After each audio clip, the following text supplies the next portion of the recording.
Radar, con María del Carmen Álvarez y Fausto Yepes. La ministra de Energía y Minas, Andrea Arrobo, aseguró que en Petroecuador se maquillaban las cifras de producción. La noticia requiere profundidad. En Notimundo están los protagonistas de la noticia. En los estudios de FM Mundo estamos ya con el ingeniero Reinaldo Armijos, exgerente de Petroecuador. La ministra Arrobo ha dicho que en Petroecuador se maquillan las cifras. Algunos de los analistas consultados y gente dentro de la estatal petrolera ha coincidido en que hay números que no cuadran en cuanto a la producción y la exportación, por ejemplo, y que eso, han dicho, es un secreto a voces. El exgerente de Petroecuador está ya con nosotros, el ingeniero Reinaldo Armijos. Gracias por estar con nosotros, bienvenido. Estimado Fausto, muy buenas tardes. Un poquito sorteando el tráfico. Sorteando el tráfico, vinimos de lejos, pero estamos aquí felizmente. Muchas gracias, Fausto, por la invitación. Perfecto, gracias también. Para poner en contexto, vamos a escuchar las palabras de la ministra Arrobo a propósito de esto que suena una denuncia grave. Y como decía yo hace unos instantes, muchos dicen que esto es un secreto a voces dentro de Petroecuador. También se habla de supuestas mafias que operan dentro de Petroecuador. Hemos sido testigos también de procesos judiciales, ahora mismo de delaciones en Estados Unidos, donde se habla de estructuras, verdaderas estructuras de corrupción que habían operado durante años en la estatal petrolera. ¿Qué tan posible es depurar a Petroecuador, tomando en cuenta todo este tipo de denuncias que se han registrado, y ahora mismo con la denuncia hecha por la ministra de Energía sobre supuesto maquillaje de cifras? Es un tema no menor. Vamos a escuchar enseguida a la ministra, no tenemos este momento, pero ingeniero Armijos, ¿se maquillan las cifras en Petroecuador? Usted estuvo recientemente, hasta fin de año. Así es, Fausto, muchas gracias. Estuve hasta el 11 de diciembre, de hecho. Formalmente asumí la gerencia general alrededor del 13 de octubre como gerente general subrogante.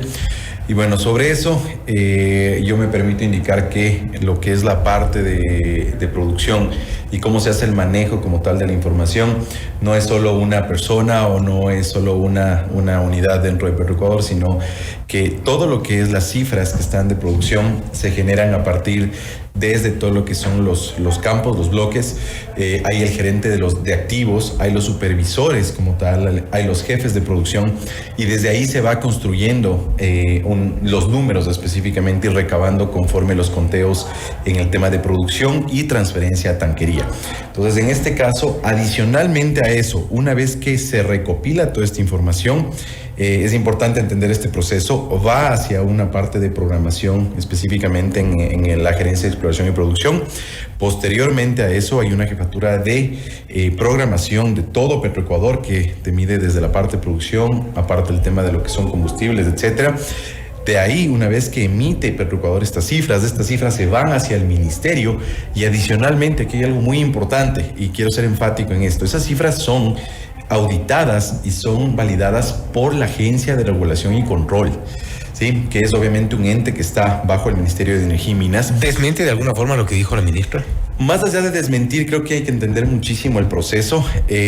Yo al momento que estuve en la gerencia, y de hecho estuve un tiempo mucho más largo en comercio internacional, alrededor de 1 año y medio, pero si fuese así, si no se tuviera cifras específicas, si no se tuviera la auditoría de todo el resto de instituciones y del resto de personas, porque esto no es un cúmulo o no es alguien que se pone en el Excel a tipear y dice para quedar bien tenemos unas cifras más altas, no, porque esto coincide adicionalmente con lo que se va a refinería y con lo que se va hacia la exportación. Es una trazabilidad que se lleva de esto, ¿no? Ahora, pero eso quisiera decir que estamos de alguna forma desconociendo algo que sí me permito decir que es un secreto a voces, y no es 1, 2, 3, sino varios funcionarios de distintas áreas que se refieren, incluso denuncias ha habido, por ejemplo, de los famosos pinchazos al poliducto, pinchazos al SOTE, ha habido este tipo de cosas.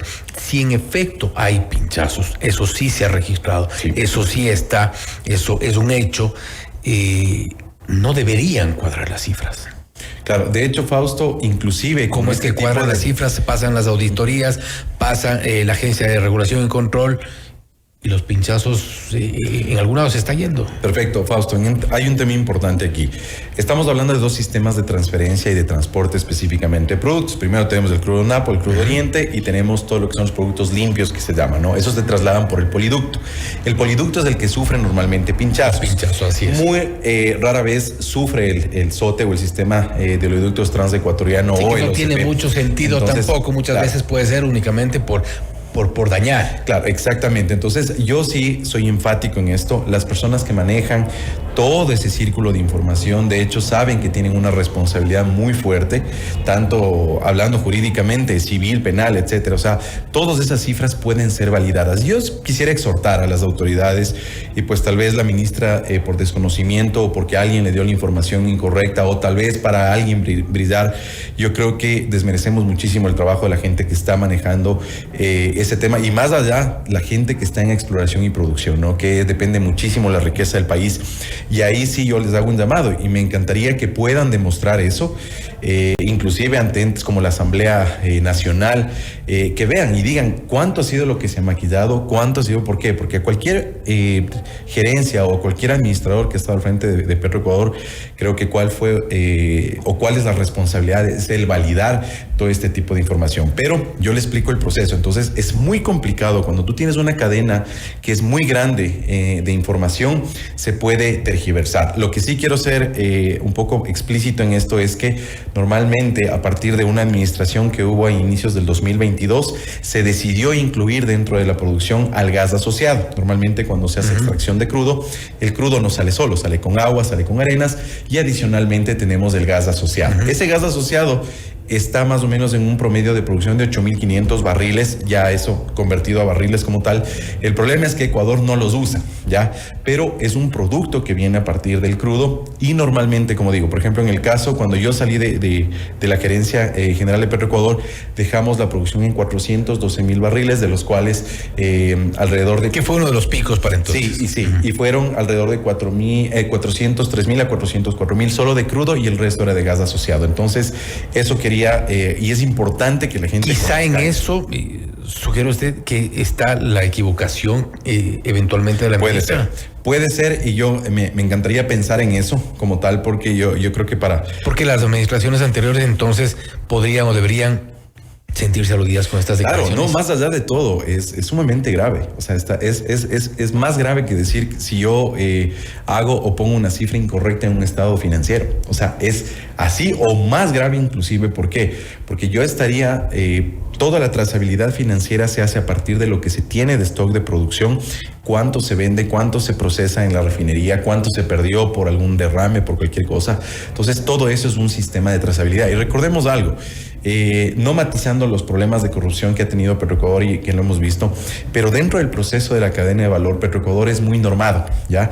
Y aquí hay la Agencia de Regulación y Control de Hidrocarburos, de temas mineros, que está en todos estos entes. Ellos fiscalizan, ¿sí? Más allá de fiscalizan que los números que Petroecuador los tiene sean los números correctos. Entonces, me encantaría que las autoridades puedan tener esa información, o que desde la gerencia de Petroecuador les envíen cuál es el flujograma de procesos para no alarmar a la población en temas que son sumamente delicados y que nos pueden afectar el bolsillo a todos. Ahora, si bien generan alarma estas declaraciones, no es menos cierto que si hablamos de qué pasan estos procesos de auditoría, esta trazabilidad, la aprobación por parte de la Agencia de Regulación y Control, esto querría decir que las cosas están perfectas en Petroecuador, y creo que no es así. Correcto, Fausto. A ver, vamos a poner en dos escenarios. Primer punto, lo que estamos hablando específicamente sería la parte de los números en temas de producción, ¿no? Entonces, ese es el punto en el cual yo validé, revisé cómo se generan las cifras, y como digo, hay muchas personas por detrás. Entonces, para poder, digamos, maquillar una cifra, entre comillas, tendrías que convencer a 50, 60 personas que hacen los registros. Entonces, es algo sumamente grande, y más que todo, con esta fiscalización puedes llevar a un delito muy complicado, ¿no? O sea, de manejo de información información fraudulenta, que eso es un delito muy fuerte. ¿Ya? Ahora bien, el resto de cosas, cuán eficientes seamos en producción es muy diferente. Entonces ahí es donde fallamos como país, fallamos como empresa, como Petroecuador, como todos en sí, en las estrategias específicas que se han llevado a cabo, ¿no? Petroecuador tranquilamente tiene la capacidad, tiene el personal, tiene los recursos operativos para poder facturar tranquilamente entre un 15 y un 20% más. Entonces eso es algo que se debe ver. Ahora es bien solo indicar cómo funciona el registro de las cifras, sean altas o bajas, pues eso ya es otro tema. Usted que ha seguido de cerca la producción de diciembre, cuando dejó la gerencia, hasta este momento, ¿ha subido, ha bajado? Ha tenido una leve disminución. Obviamente tuvimos algunos problemas como el cierre, por ejemplo, por el choque que tuvo ese camión en el sistema del SOTE. Pequeño, una de las tuberías, digamos, secundarias. Se ha mantenido en general. Conozco que al día de hoy la producción está en 411,000 barriles, más o menos 402,000, 403,000 barriles en lo que es crudo específicamente, y el resto gas asociado. Entonces, eso es, se ha mantenido. Hemos tenido, obviamente, que tuvimos un problema grande cuando se paralizó el ITT por el tema del conflicto con los guaraníes. Perdió mucho dinero el Ecuador. Cada día que paralizaba el ITT, la comunidad, Ecuador perdía alrededor de 1 millón a 1,5 millones de dólares diarios. Entonces, eso es lo grave de ahí. Entonces, eso sí afectó la producción, y en promedio se vio afectada en alrededor de 3,000 a 4,000 barriles diarios. En resumen un poco, y respecto a las declaraciones de la ministra, no es posible, al menos operativamente, maquillar las cifras. Es complicado. Yo creo que, primer punto, sería una ilegalidad completa. Estarían muchas instituciones, incluyendo el ministerio que ella preside, que ella está como, y tomemos en cuenta que la señora ministra ya está casi 3 meses dentro de lo que es como ministra. Adicionalmente, ya tiene una nueva administración, Petroecuador. La Agencia de Regulación y Control también tiene una directora. Entonces, yo considero que no es dable, que no es, de hecho, correcto dar esa afirmación de manera específica. Se ha dicho, por ejemplo, que hay mafias dentro de Petroecuador, y un poco también en el contexto de todas estas denuncias, hablamos al inicio de las delaciones en Estados Unidos, denuncias de estructuras internas que incluso ocurrieron poco tiempo antes de su administración. ¿Se ha desarmado esto? ¿Se ha logrado? Considero que no. Eso es un proceso que Petroecuador tendrá que ir limpiando poco a poco. No ha sido posible una depuración. Es imposible. O sea, realmente en un tiempo muy corto. ¿Dónde o en qué sentido operan estas mafias? A ver, eso tiene una estructura muy fuerte. Desde un punto, desde la validación, desde la generación de un requerimiento de un producto, servicio o insumo. Después puede existir corrupción dentro de la comisión como tal. De ahí vienen empresas que son preparadas para esos términos de referencia. Más adelante viene el tema de las adjudicaciones, de los pagos. Entonces, es una estructura bastante grande que, en el caso que se pueda detectar, se debería afectar a muchas áreas como tal. Entonces, es un mensaje a voces como tal, y súper fuerte, que Petroecuador ha sufrido esto muchos años. Y yo considero que podríamos hacerlo más eficiente al momento que se logre limpiar este tipo de cosas. Y a propósito de la depuración, se ha visto, ha sido público, por ejemplo, la paralización de procesos, en el caso de la refinería, sí. En el caso de los mecheros de gas, por ejemplo. Muchos de los procesos han sido frenados, paralizados, y siempre han estado este tipo de tropiezos impidiendo que Petroecuador salga. Y eso continúa. Sí, totalmente. Y eso realmente, como ecuatoriano, yo creo que es una pena que siempre en todas las instituciones, no solo en Petroecuador, en todas las administraciones y todo, siempre que existe un cambio administrativo o algo, pues significa que viene otra persona con otro criterio, y bajo ningún concepto se mantiene lo que está bien y se elimina lo que está mal, sino que la persona que viene, o cualquier persona, la autoridad sencillamente dice: eso no me gusta, pese a que inclusive, por ejemplo, algún proceso ya pudo haber estado adjudicado o cualquier cosa, se lo dan de baja. ¿Qué procesos están pendientes, por ejemplo? A ver, el tema de refinería es súper complicado, ¿no? Hubieron muchas personas que dijeron que refinería no está en emergencia, que no está bien sustentado. Bueno, nosotros dejamos un informe ahí que debía haber sido validado por las autoridades. De lo que sé, hasta el momento nada. Esto es una bomba del tiempo que cualquier momento nos puede curar. ¿Y eso para una ¿cómo es? ¿Una reparación de la refinería?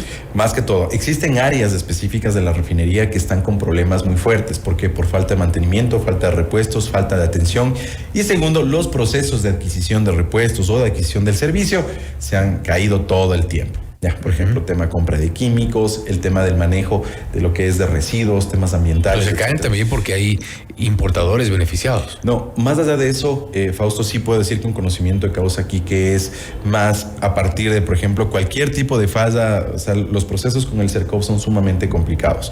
¿Qué significa? Que si falla un punto, una coma, o si alguien no puso un documento o algo, pues sencillamente ya cae en una ilegalidad y las comisiones normalmente se dan de baja. O también le pueden estar pendientes. Claro, o también tema refinería es uno importante. Por ejemplo, el tema de lo que es ropa de trabajo para las personas, que eso también, si yo quiero mantener producción, tengo que cuidarle a mi personal, tengo que darle los insumos necesarios, tengo que pagarle a tiempo, etcétera, ¿no?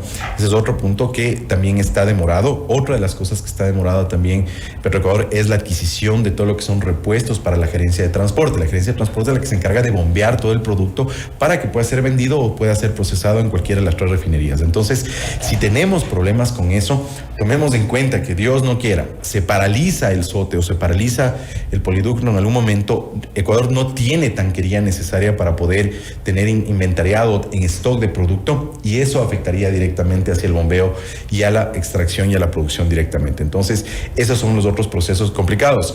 No sé cómo está también el tema de las auditorías financieras. Yo dejé suscribiendo los estados financieros de Petroecuador 2019, 2021 y se finalizó con el 22. No sé en qué... ¿No será que le están dando información a la ministra sobre resultados preliminares de esas auditorías?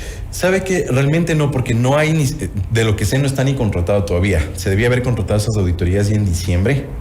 Nosotros hicimos un trabajo muy exhaustivo. Que era un tema que se reclamaba. Claro, ya se reclamaba, y eso no había es lo más básico para ser un gerente o para poder gerenciar una empresa, es tener los balances, los estados financieros que no había. Y no había. Entonces estábamos a ciegas prácticamente. Sigue sin haber. Entonces sé que todavía no está hecha la auditoría o que no está iniciado el proceso. Puede ser que felizmente lo esté. No tengo información directa de ahí, pero ese era otro de los procesos que estaba. Otra cosa, la revalorización de los activos. Miren lo que pasó, el tema legal con el asunto de peculado, del presunto peculado que fue generado por la contratación de la póliza de seguro. Exactamente, entonces no sé, ese es otro proceso que estaba pendiente, es la revalorización de los activos. No se puede contratar o no se puede mantener una póliza sin mantener una debida Pero este momento Petroecuador está con seguro. Está con seguro, totalmente. ¿De qué empresa? De Unión. Es que Unión, mientras no se genere otro proceso nuevamente, tomemos en cuenta que nosotros dimos de baja le dimos por anticipado, de hecho, esta póliza. De ahí se tenía que de manera inmediata... Hubo la terminación unilateral. Sí, más que unilateral es una anticipada, porque también la unilateral tiene por otros conceptos, y la anticipada es como cualquier seguro que usted o yo podríamos contratar. O sea, si yo ya no necesito el seguro o si veo que algo no está funcionando debidamente el seguro, y aparte toda la información que pudimos recabar, ¿no? Entonces, eso fue la terminación que se tuvo que hacer, pero todavía no se ha generado el nuevo proceso para contratar nuevos seguros. Sigue andando, se le debe seguir pagando a la empresa a la que actualmente tiene. Y lo más importante, no hay la revalorización de los activos o la valorización o la revisión del valor de los activos que tiene Petroecuador para poder contratar una póliza eficientemente. Y es una de las pólizas quizá de las más apetecidas en el sector. Totalmente. Estamos hablando... Por eso vimos a unos personajes en una cafetería. Claro, estamos hablando que la póliza previamente... Petroecuador tiene alrededor de 10 mil millones. Obviamente eso puede ser que disminuya por el estado de la infraestructura que tiene actualmente, pero la póliza anterior, de la información que data y que reposa en Petroecuador, era alrededor de 76 millones de dólares. Entonces esta nueva póliza tuvo un valor adicional. ¿Por qué? Porque en teoría se aumentó el bloque 1667, que esa es una unidad de negocio. Yo como gerente, digamos, estando en los zapatos de ellos, deberían hacer un proceso específico hacia esa unidad de negocios que tiene toda la potestad de contratar una póliza específicamente para sus activos. Que sería adicional. Exactamente. Otro tema, Fausto, que quería comentar es, nosotros quisimos también contratar ya y hacer un proceso completo para poder automatizar los pagos y eliminar la parte de corrupción en la parte de pagos o de demoras o todo eso. Otra cosa importante también es depurar la cartera. Ya se debe depurar la cartera. Y una cosa más importante también es que se estaba estructurando un proceso para poder validar y auditar toda la infraestructura para saber dónde atacar de manera eficiente. Entonces, esos procesos sé que no se los continuaron. Desafortunadamente, espero que las personas que están a cargo de la empresa puedan tomar las decisiones debidas. Esperamos sobre todo que avance la estatal petrolera. Hay algunos problemas, una necesaria también depuración. Reinaldo, nuevamente gracias por haber estado. Muchas gracias, Fausto, y excelente. feliz feriado. Gracias, igualmente. Así lo ingeniero Reinaldo Armijos, exgerente de Petroecuador, hablando sobre una denuncia, una respuesta de alguna forma a una denuncia que ha hecho la ministra de Energía en cuanto a que supuestamente dentro de Petroecuador se maquillan las cifras en la estatal, que esto no podría ocurrir, o al menos no podría ocurrir si no es con el concurso de decenas de personas, ha dicho el ingeniero Armijos. Esto es Notimundo Estelar, siempre bien informados. Noticias, entrevistas, análisis e información inmediata.